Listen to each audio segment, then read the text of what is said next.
heart attack. And it was a Monday morning, and typically in the mornings I go for walks with my 2 dogs, and all of a sudden I felt something kind of funny. I broke into a pretty serious sweat.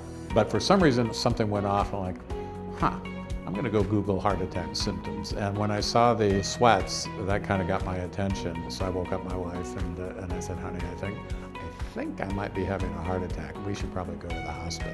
I quickly went to see him, and Dennis looked very ill. When somebody's having a heart attack like Dennis's, typically what happens is one of the heart arteries, the coronary arteries, will suddenly close off, right? There'll be a blood clot or a blockage in one of the arteries. You really need to try and get the artery open to solve the problem. You can either make a tiny little puncture in the radial artery in the wrist, or alternatively through the femoral artery in the groin, and you snake this flexible soft wire and hollow tube called a catheter up through the groin, up to the heart, and we're using injections of contrast and x-ray to position this little balloon right where the blockage is, and then we expand the balloon to unblock the artery and open it up. Some blockage down there, right where the artery kind of branches into 2 different places. Now I've got 2 wires in. I've got one down into this branch of the right coronary artery and another one here, and I put in 2 wires because the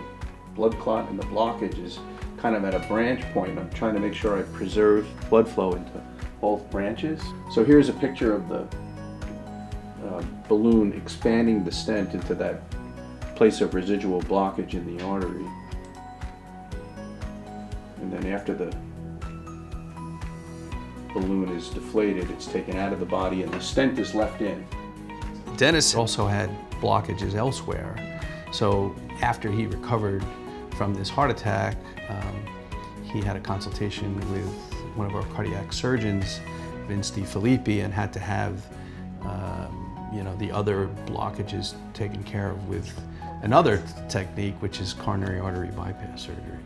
His main artery on his heart was severely blocked.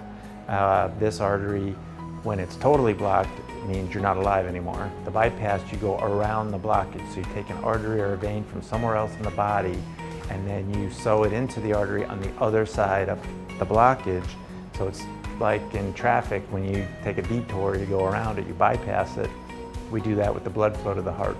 I remember waking up going, oh good, I made it. And then I remember going, this hurts.